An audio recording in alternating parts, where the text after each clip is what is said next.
Hello friends, कैसे हो आप सब। आई होप आप सब अच्छे होंगे और आप सबकी पढ़ाई भी अच्छी चल रही होगी। तो प्रिय विद्यार्थियों, कक्षा 7 विज्ञान विषय की सीरीज में आज हम बात करेंगे अध्याय जीवों में श्वसन के समस्त अभ्यास प्रश्नों की। हमने आपकी नवीनतम पाठ्य पुस्तक के अनुसार अध्याय 1 से लेकर 5 तक सभी के अभ्यास प्रश्न बहुत अच्छे से सॉल्व करा दिए हैं। उसी कड़ी में आज हम बात करेंगे जीवों में श्वसन के अभ्यास प्रश्नों की। तो अगर आपने पुरानी वाली क्लास नहीं देखी है तो उनकी लिंक वीडियो के डिस्क्रिप्शन में दी हुई है, या फिर चैनल की प्लेलिस्ट पर जाकर आप कक्षा 7 विज्ञान विषय के नाम से जो प्लेलिस्ट बनी हुई है वहां जाके आप बाकी सब क्लासेस को आराम से देख सकते हैं। तो चलिए क्लास हम शुरू करते हैं।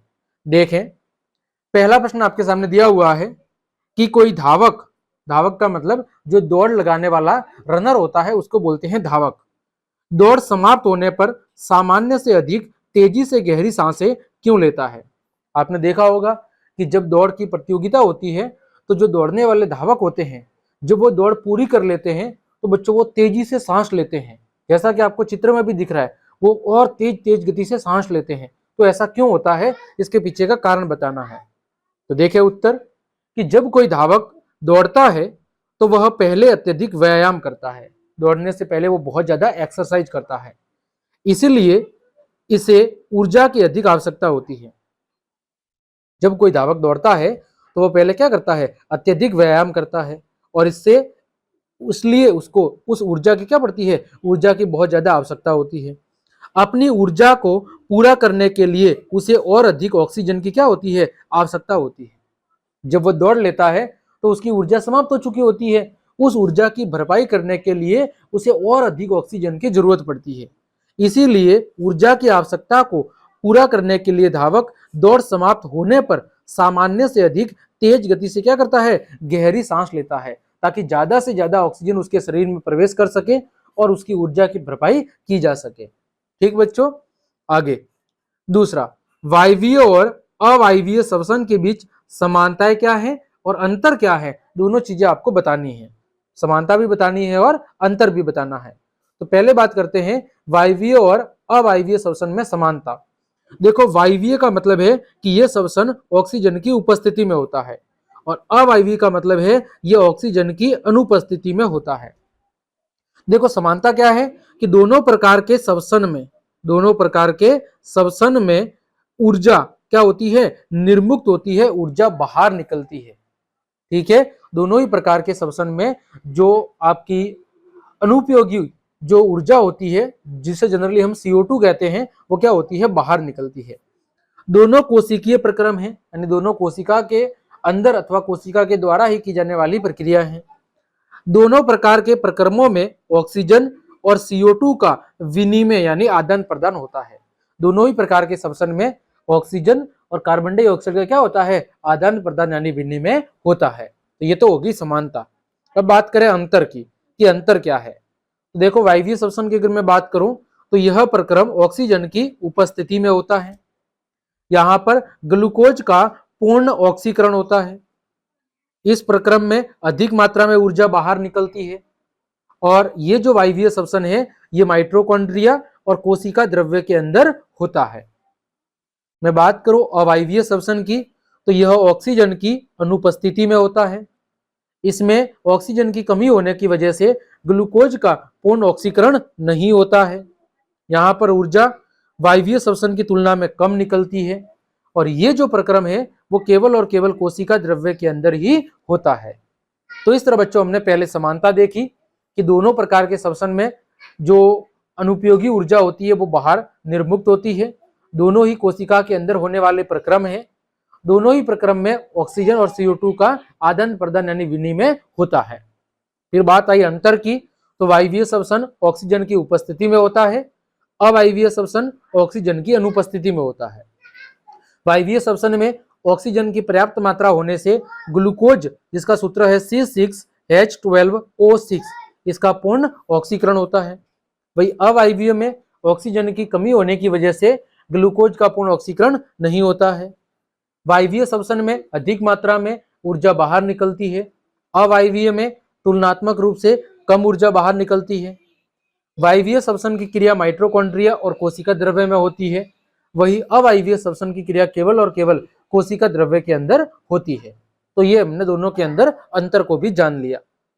आगे तीसरा, जब हम अत्यधिक धूल भरी वायु में सांस लेते हैं तो हमें छींकें क्यों आ जाती है। आपने देखा होगा कि जब हम धूल भरे किसी वातावरण के अंदर चले जाते हैं तो हमें लगातार छींक आना शुरू हो जाती है, जैसा कि आपको चित्र में दिख रहा है। तो ऐसा क्यों होता है यह आपको बताना है।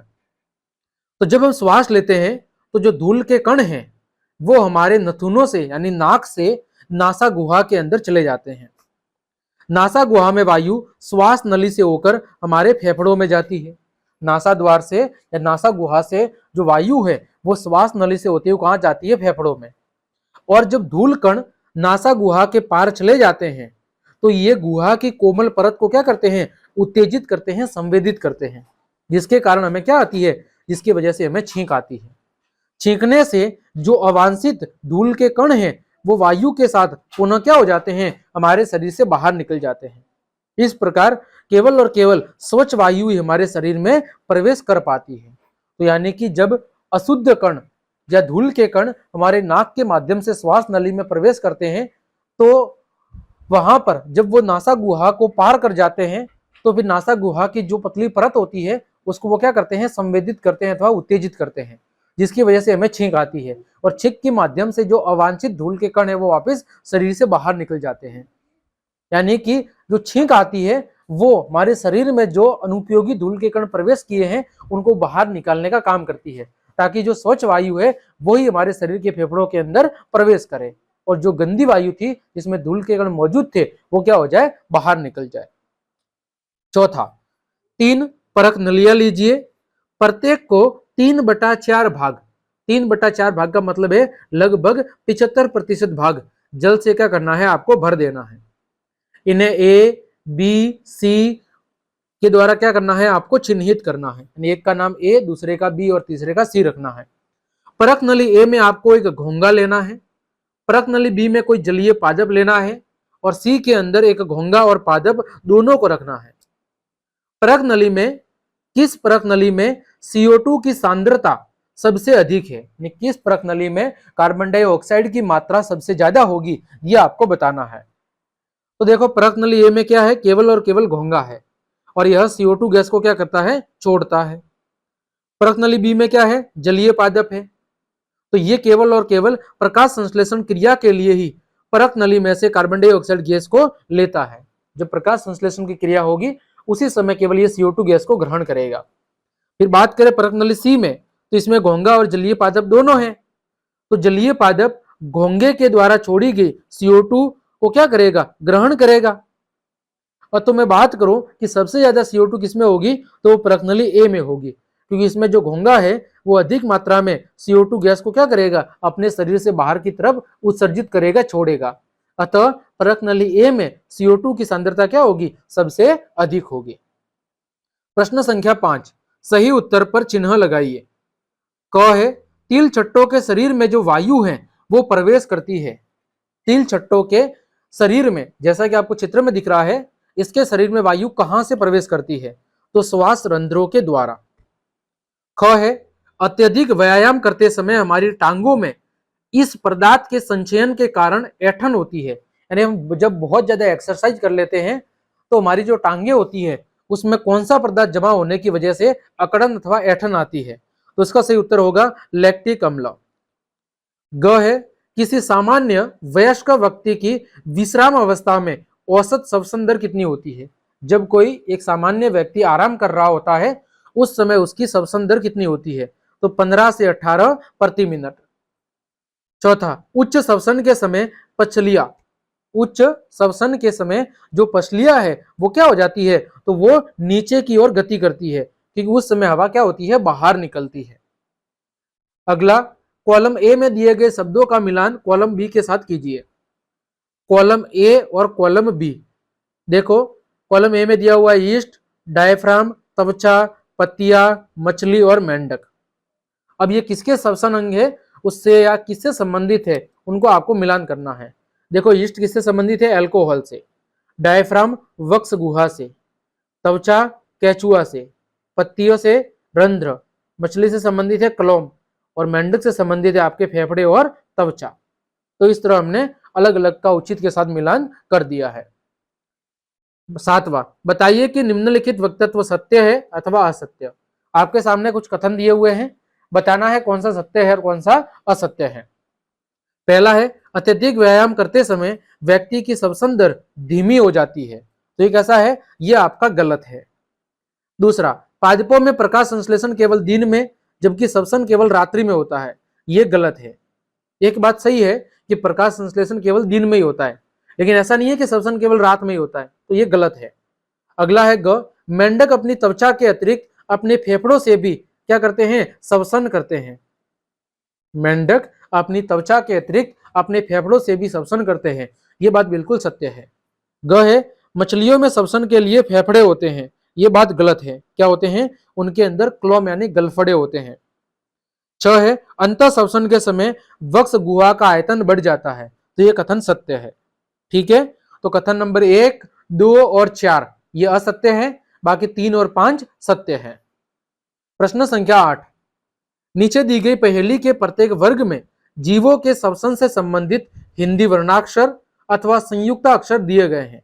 इनको मिलाकर जीवों और उनके श्वसन अंगों से संबंधित शब्द बनाए जा सकते हैं। शब्द वर्गों के जाल में किसी भी दिशा में ऊपर या नीचे या विकर्ण में पाए जा सकते हैं। श्वसन तंत्र क्या है, श्वसन तंत्र और जीवों के नाम खोजिए और इन शब्दों के लिए संकेत नीचे दिए गए हैं। पहला है, कीटों की वायु नालियां। कीटों की वायु नालियां किस नाम से जानी जाती है, तो वो जानी जाती है श्वास प्रणाली के नाम से। वक्ष गुहा को घेरे हुए हड्डियों की संरचना क्या कहलाती है, पसलिया कहलाती है। वक्ष गुहा का पेशीय जाल, वक्ष गुहा का पेशीय जाल क्या कहलाता है, डायफ्राम कहलाता है। चौथा, पत्ती की सतह पर मौजूद सूक्ष्म छिद्र क्या कहलाते हैं, रंध्र कहलाते हैं।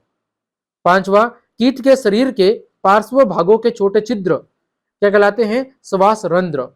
मनुष्य का श्वसन अंग फेफड़े, वे छिद्र जिनसे हम सांस भीतर लेते हैं, नासा द्वार। एक अवायवीय जीव ईस्ट, श्वास प्रणाली तंत्र वाला एक जीव कौन सा है, तिल छट्टा। तो इस तरह आपको इनका क्या करना था, इनसे संबंधित जो उचित शब्द था उसको लिखना था। 9वां, पर्वतारोही अपने साथ ऑक्सीजन सिलेंडर ले जाते हैं क्योंकि, जो पर्वत पर चढ़ने वाले पर्वतारोही होते हैं वो अपने साथ ऑक्सीजन सिलेंडर लेकर चढ़ते हैं। ऐसा क्यों होता है, तो जो जैसे जैसे वो ऊपरी क्षेत्र की ओर बढ़ते हैं, पहाड़ की तरफ या पर्वत के ऊपरी भाग की तरफ बहते हैं, तो वहां पर जो वायु की मात्रा है वो भूतल पर उपलब्ध मात्रा से क्या होती है, कम होती है। यानी वहां पर ऑक्सीजन की मात्रा भूमि की तुलना में कम होती है, तो ऑक्सीजन की आपूर्ति को पूरा करने के लिए वो ऑक्सीजन के सिलेंडर का उपयोग करते हैं। ठीक, तो इस प्रकार हमने आज की इस क्लास में आपके अध्याय जीवों में श्वसन के अभ्यास के समस्त प्रश्नों के उत्तर बहुत अच्छे से जान लिए हैं। उम्मीद करता हूं सभी प्रश्नों के उत्तर आपको बहुत अच्छे समझ में आए होंगे। तो क्लास देखने के लिए आप सभी का धन्यवाद। यदि आपको मेरी क्लास और ये मेहनत पसंद आई है तो फिर लाइक, कमेंट, शेयर और सब्सक्राइब जरूर करें। मिलते हैं अगली क्लास में, तब तक के लिए आप सबको जय हिंद, जय भारत।